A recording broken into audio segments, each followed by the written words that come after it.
1 million and 1 trillion. 1 million Americans call off work every day solely because of stress. $1 trillion are what the global economy loses every year based on productivity that was decreased directly from stress, anxiety, and depression. Let's hop into some quick strategies for how to better prioritize and have a daily dose of focus. Now, with a daily dose of focus, our prioritization techniques can greatly impact our effectiveness in the workplace.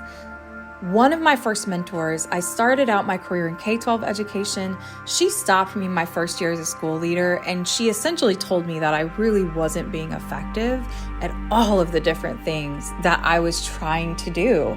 And that really stung a little bit.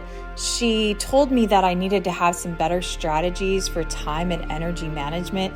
Let's be honest, it stung a lot. I felt like I was a machine every day, putting on a Wonder Woman cape and tackling my to-do list, putting in 14 and 15-hour days. But after some serious reflection, I knew she was completely right. And if she wouldn't have provided me with that feedback, my productivity would have suffered and my team would have suffered. I wouldn't have been able to serve anyone well. So here's no nonsense strategies for better productivity. There's 9 of them. First is keep first things first. A great text about how to prioritize first is The One Thing by Gary Keller. Maintain an accurate and realistic calendar is the second item, because it is really easy for us to justify giving ourselves no time in between meetings and appointments. And that really wears us out. And if we're running on empty, how can we hope to give to others in our highest capacity? So next tip, be sure that your calendar allows 5 minutes between scheduled items to prepare for the next meeting or engagement that you have. That return on investment is greater than the time you think you're losing with adding that 5-minute cushion. Believe me, I've made these mistakes. Then, just like the priority of washing our hands is always there, determine your daily big 3. If by doing nothing else you do those, you can create that focus. And I also love the strategy of writing them on 3 Post-its, crumpling them, and throwing them away. Next, be willing to say no. And then let your yes be yes. No matter your role at work, it can be very easy to become that yes person, and you're just wanting to please everyone.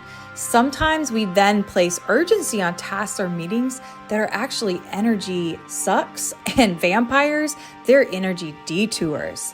So identifying that importance of what is most urgent will help you determine what to say yes to and what to say no to.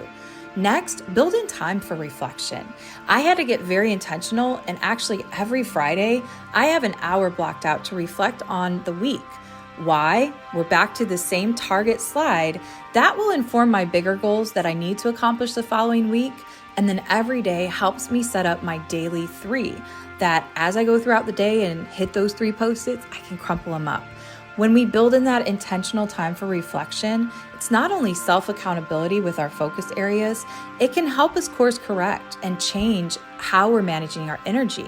So if this is you and you find yourself getting caught up in this endless minutia of tasks, meeting after meeting, you put in these long hours, and then you end the day with a spinning head and saying, hey, what did I accomplish?